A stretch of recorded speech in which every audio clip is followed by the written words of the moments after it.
Welcome back to Dobby Repairs. I'm Dobby the Fixing Elf. In this video we've got the Mini R53 back again and we're going to be replacing the front brake disc and pads. I'll show you how I do the job, what to watch out for, share a few tips and tricks to help it go smoothly, so grab your tools and let's get fixing. So the first job we're going to do is open the brake reservoir cap. As you can see, I've also put some blue tar underneath the reservoir in case any fluid spills out when we push the calipers back. Doing this also helps prevent damage to the seals. Now we're going to remove the T50 Torx bit on the brake disc. These are really tough. This was one of the hardest parts about this job. It did take a little while. So first of all, hopefully you'll get lucky and you'll come up really easily. So I'm just using my impact to try and loosen this fastener off, but it doesn't want to come loose. Like I said, this was really difficult on this particular Mini. A lot harder than it should have been. So now I'm going to swap over to an impact driver and give it a few solid whacks. And you're going to keep hitting it, and hopefully it doesn't come loose. Unfortunately, the brake disc is turning, so I'm just going to stick a screwdriver through the caliper and hold it solid like that, so it doesn't move when I'm trying to break it loose, because that will also make it harder. And yeah, so I've got my impact driver again. This is a manual one.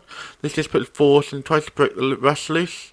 As you see when I get this off, it is a particularly rusty fastener. All of the caliper screws on this car were particularly rusty. When you see me do the rear brakes in a future video, I'll show you them. I'll show you the same problem there as well. Yeah, we can try and work it loose with impacts. Now I'm going to put some heat on it. So I've got my trusty blowtorch, and we're going to warm up this fastener. Again, all this is in aid of breaking the rust bond loose and getting it to come out. I was very close to drilling these screws out, but luckily I do manage to get them out after a bit of perseverance. So I thought I'd show you this footage. I have sped it up a bit. It took me about 20 minutes to get this one T50 out. Again, combination of impacts and impact gun. And you want to be careful not to strip out. Obviously if you do strip out, you'd have to drill the head off, and then you'll be able to get the disc off. They're not overly important to the actual running of the car. They just hold the disc in place when you're taking the wheels off and such, and taking the calipers off. We're starting to get there somewhere now. It is starting to move slightly. Obviously there will be more videos on this Mini coming very soon. Like I said, we've got the rear brakes to come, and we've got some other service components, and we've got a load of other jobs planned for this lovely little Mini. So stay tuned for them. Now after a little while, after repeating the process, eventually it does come loose, as you can see. And I'm not sure if it will show you quite as well on camera, but it is extremely rusty in there. Hopefully yours will be more compliant than this one was. I know some people just get them off with a ratchet, nice and simply, but these ones are particularly difficult. Now we're going to remove the anti-rattle clip. So I'm going to use a screwdriver and pop it off, so you can't see me remove the bottom part of it. But it's the same process I'm doing here. Just get your screwdriver in there and pop it off, and it flies off, and you have to find it. Now we're going to turn the wheel, so it gives us more access to the back of the brake disc caliper, and just makes your life simpler. There we go. That's just right round now. We'll put it on full lock. And now we're going to just move the camera a bit for you. I have got the car on actual stand at the front. I know you can see the jack in the corner there. This is me prying on the wrong part of the brake disc. I'm going to get my little pry bar in here and just pry the caliper forward and push some of the brake fluid back, allowing me to remove the caliper nice and easily in a minute. And now I'm just going to pop these two little plastic caps off the end of the brake slide pins.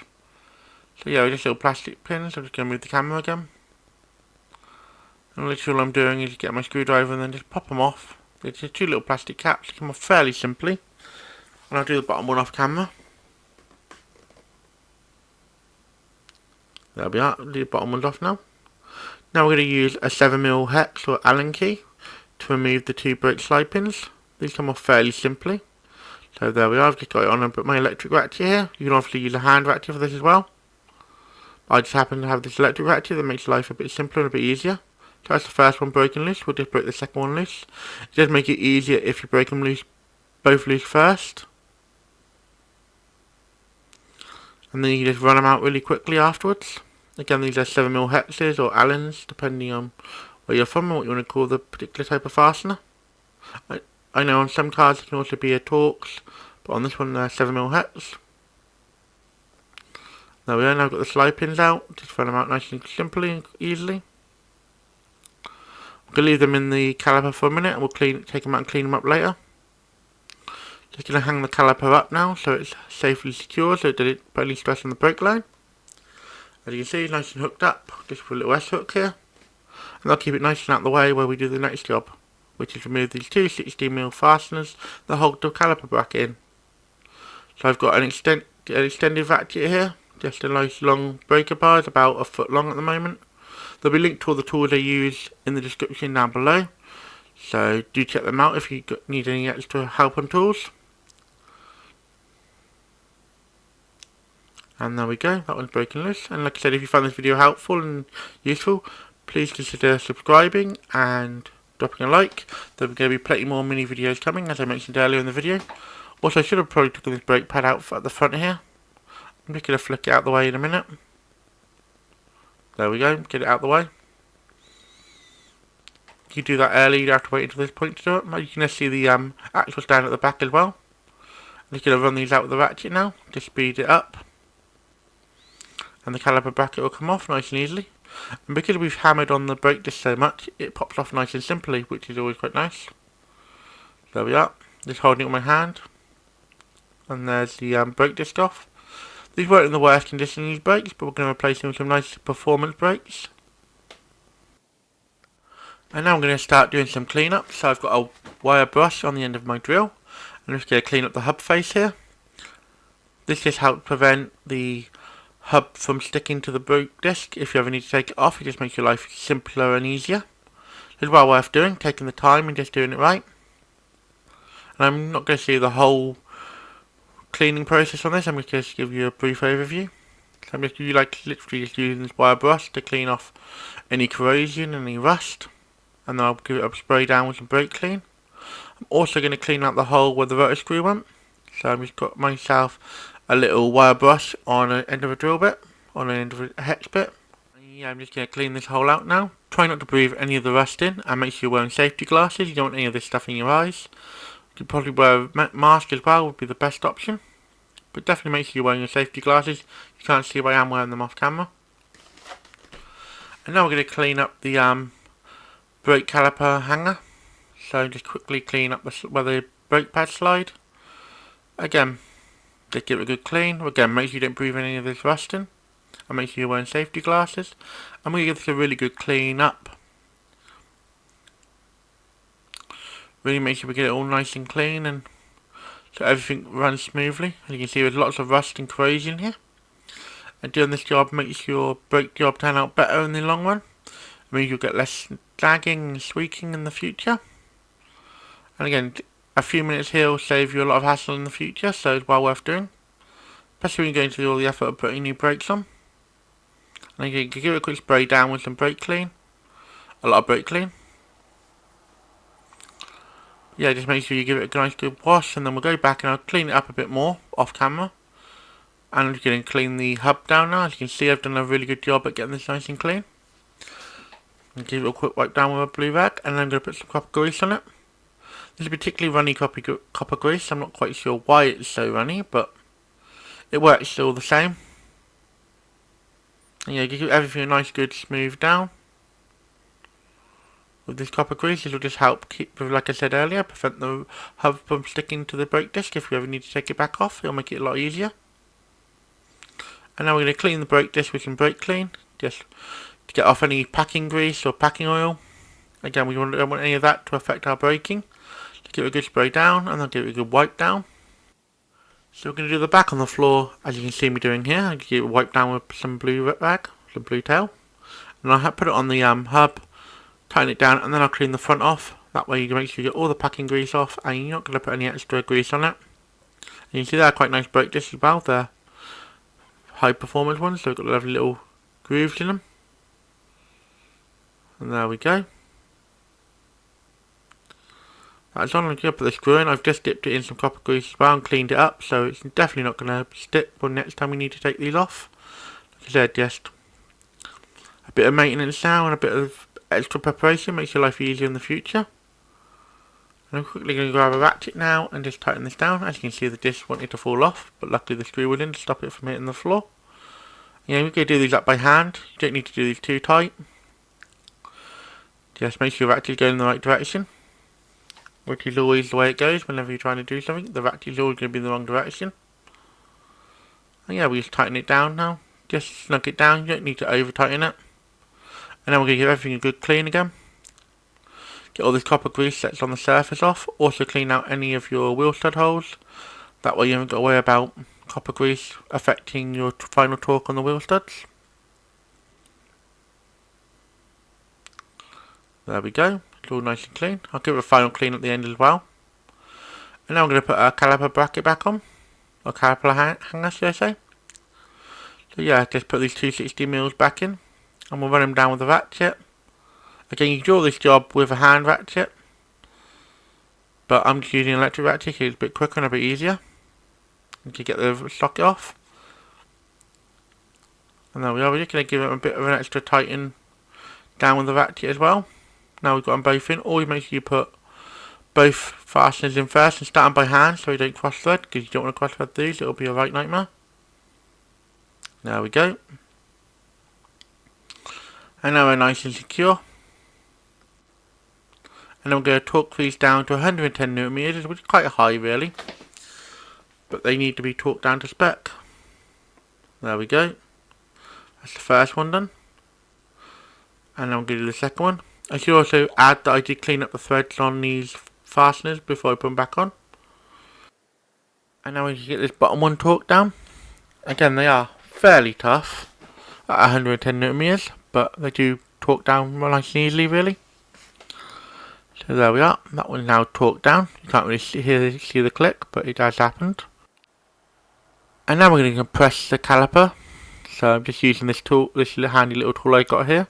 But you can do this with a pair of water pump pliers, a C-clamp, anything really that just pushes the caliper back. The front ones don't need to be wound back, so it's quite nice. And like I said, I'm using this handy little tool for it. It works really well. As you can see, I've got the original brake pad in there just to give me a bit more spacing. So I can push it back nice and easily. And I can see that's now pushed all the way back, so we can take the tool out and remove the old brake pad. Eventually, once I can get it out, it does get a bit stuck. There we go, now it's out. The old brake pad just pops out. It's got some metal springs on the back of it. There we go. It's going to come out now. And I'm going to quickly stick the caliper up out the way, where I remove the slide pins and clean them up. There's the first one and there's the second one. And I just rest it on top of the brake disc for now, so it doesn't put any strain on the brake line.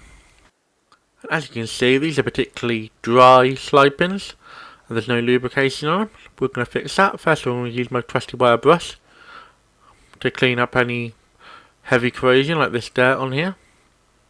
And again, I'm not going to show you the full process because it does take a little while to clean these up and get these nice, but a bit of brake clean and the wire brush works wonders. And yeah, just quickly clean them all up, get all the corrosion and crud off them. And yeah, once we get them all nice and clean, we can leave them up with some red rubber grease. This is my preferred lubrication for slide pins. I know there's plenty of other options out there, but I like to use some red rubber grease because it protects the rubber seals on the brake caliper. And yeah, just give it just a nice little thin layer. You don't want too much. But like I said, just a nice little layer on there, and I'm going to pop them back in. The first one's already back in, and there goes the second one. And both these pins are now sliding nice and freely, so that's what we want. You can't see it on camera, but I'm just using a bit of Bosch Superfit brake grease to lube up the ears on these brake pads. This will just help make everything slide nice and smoothly. And there we are. And we're fitting some nice Brembo brakes here, so high quality brakes pads. So that's just going to go in, just give it a quick squeeze. So the idea is to squeeze the metal pins in and it pops nicely into the caliper. That's nice and secure. And I'm going to put the front pad in. I'm just going to quickly lube it up again. Now just a nice little, don't need too much, just a little bit on each here. It just helps everything run smoothly, like I said. So that's the first pad in, and then we're going to put the caliper back on, making sure we don't knock the pad off. There we go. And now we're going to go around the back and run down these slide pins. I'm going to start them by hand so they don't cross thread. You definitely don't want to cross thread these or strip them out, because it'll be a right pain in the bum to get them sorted out. But yeah, you can buy replacements, but again, you don't really want to have to replace them if you don't need to. Sometimes the top slide pin will be a bit out of line, so you just have to wiggle it a bit to get it into the right spot. Again, I have sped this process up, so you haven't got to sit and watch me do the tedious task of running in. We can run this one in first.